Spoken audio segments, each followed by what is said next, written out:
Halo, perkenalkan nama saya Nuhasa Gede Ulhak. Saya Nur Alia Dwi Haura. Saya Raffi Raihan Fadila. Saya Mutia Solihan. Saya Rena Sari Adistianti. Dan saya Muhammad Dandi Putra Susendi.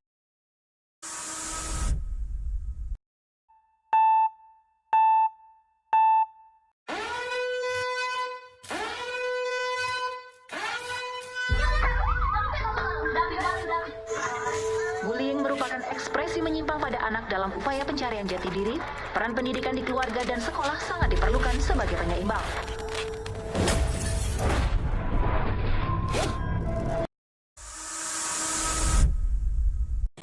Bullying merupakan bentuk kekerasan, penindasan, serta penganiayaan yang dilakukan oleh sekelompok orang dan dilakukan secara sengaja. Tindakan ini sering terjadi di lingkungan sekolah baik SD, SMP, maupun SMA. Di Indonesia, perilaku bullying meningkat setiap tahunnya. Hasil penelitian yang dilakukan oleh International Center of Research on Women melansir bahwa Indonesia menduduki tingkat pertama perilaku bullying di sekolah dengan persentase 83%. Dengan persentase sebanyak ini, menjadikan remaja di Indonesia rentan akan kekerasan, penindasan, serta penganiayaan. Di sini terdapat faktor-faktor yang mempengaruhi perilaku bullying. Yang pertama yaitu pengaruh dari teman sebaya. Usia remaja merupakan usia bagi mereka untuk mencari jati diri mereka sendiri, sehingga rentan bagi mereka terpengaruh akan perilaku yang kurang baik dari teman sebayanya. Selanjutnya, dipengaruhi oleh lingkungan yang kurang baik. Hal ini biasanya terjadi karena lingkungan atau tempat tinggal yang kurang baik, seperti terjadinya permasalahan keluarga, menyebabkan mental anak tersebut menjadi terganggu, sehingga rentan bagi anak tersebut untuk melakukan hal-hal yang kurang baik seperti bullying. Yang terakhir, dipengaruhi oleh media sosial. Banyak beredarnya video kekerasan serta penganiayaan di dalam media sosial membawa dampak buruk bagi para remaja, khususnya anak-anak yang di bawah umur. Lewat tayangan tersebut, mereka akan mudah terpengaruh untuk melakukan hal-hal yang negatif.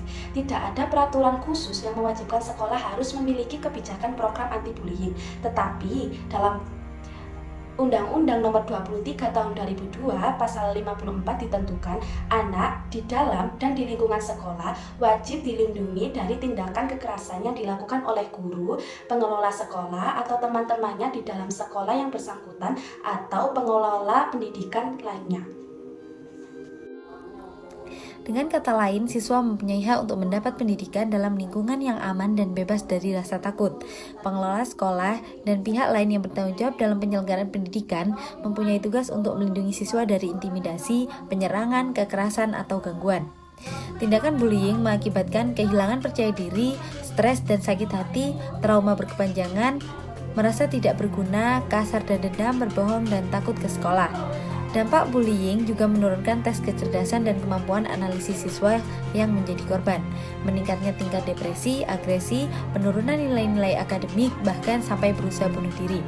Sisi kehidupan berbangsa dan bernegara, pelajar yang termasuk anak adalah generasi bangsa dan generasi penerus cita-cita bangsa, sehingga setiap anak berhak untuk kelangsungan hidup, tumbuh dan berkembang, sehingga mereka wajib untuk dilindungi untuk hak-hak sipil dan Pelecehan verbal merupakan tindakan bullying, dan tindakan bullying sendiri merupakan suatu tindakan kekerasan. Maka sesungguhnya tindakan tersebut merupakan suatu tindak pidana.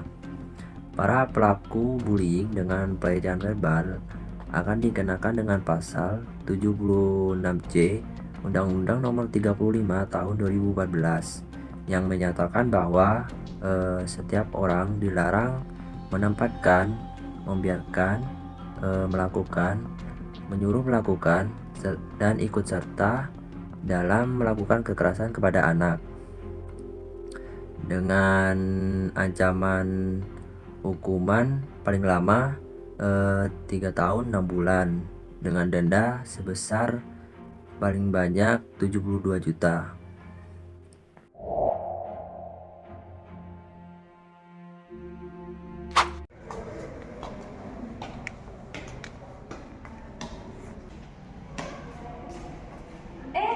Ini yang kita tunggu-tunggu. Iya, Nit. Bawain tas kita. Bawain cepet yuk, Chris.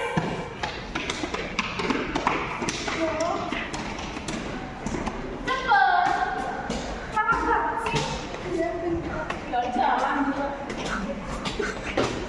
program dari penyelesaian kasus bullying. Untuk yang pertama yaitu melakukan survei.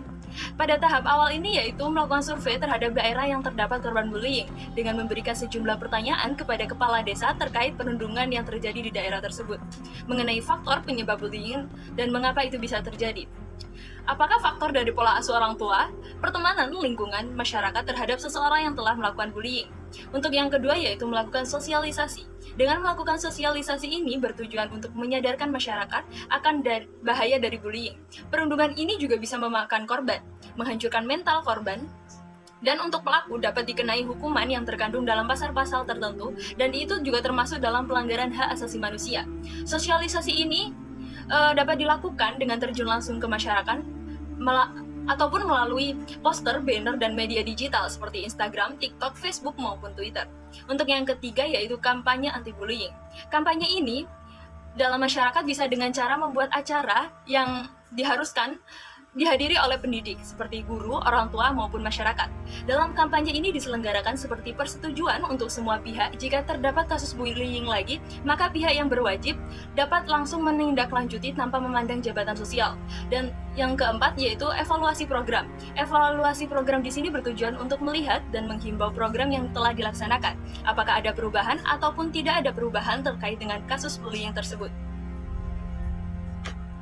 Baik, jadi kesimpulan untuk materi yang telah dijelaskan oleh teman-teman saya tadi, bullying itu merupakan tindak kekerasan mental yang biasa disebabkan oleh teman sebaya, keluarga, maupun lingkungan sekolah.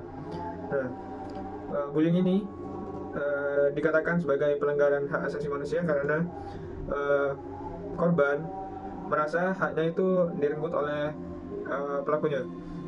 Karena kan pelaku itu bisa semena-mena terhadap korbannya, jadi korbannya itu kayak takut gitu kan ke pelakunya, nggak berani ngelawan. Nah, dan untuk cara mengatasi cara menjauhi bullying itu dengan cara mungkin dari korban bisa lebih percaya diri lagi untuk bisa berteman dengan teman-temannya dan tidak perlu minder terhadap apa yang dia punya. Seperti misal contohnya si korban ini mohon maaf anak orang yang miskin. Nah, terus dia itu jadi minder. Gara-gara minder itu dia menjadi anak pendiam. Terus ada teman-temannya yang kaya gitu kan. Terus dicela-cela korbannya. Nah, maka dari itu kita harus bersyukur terhadap apa yang telah Tuhan berikan kepada kita, agar kita senantiasa menjalani kehidupan itu dengan bahagia. Nah, selanjutnya cara mengatasi bullying itu bisa menggunakan media sosial dengan baik. Karena untuk saat ini bullying itu tidak hanya di dunia nyata, tetapi juga di dunia maya, di media sosial, di TV, di manapun. Karena apa? Karena kita itu kurang belajar untuk menggunakan sosial media. Seperti halnya kita sering mengupload konten yang menurut orang banyak itu tidak pantas untuk di sharing atau dipertontonkan. Nah, karena itu pasti yang pembuat kontennya itu pasti dibully. Nah, maka dari itu alangkah baiknya kita sebelum menggunakan sosial media, kita harus tahu terlebih dahulu mana yang baik untuk di-share kepada orang banyak. Nah, jadi teman-teman tolong hentikan perilaku bullying karena itu sangat tidak baik untuk seseorang dan terutama teman kita. Dan sekiranya mereka mempunyai kekurangan seperti introvert atau pendiam, bisalah kita mengajak mereka itu berbaur dan berbicara, biar mereka itu tidak merasa dijauhi. Dan kita bisa menjauhi pelanggaran hak asasi manusia dengan tidak menyakiti teman kita atau tidak mendiskriminasi, entah itu perbedaan agama, perbedaan pendapat, atau ada kekurangan lainnya. Jadi tolong hentikan bullying. Terima kasih. Sekian dari kelompok kami. Wassalamualaikum warahmatullahi wabarakatuh.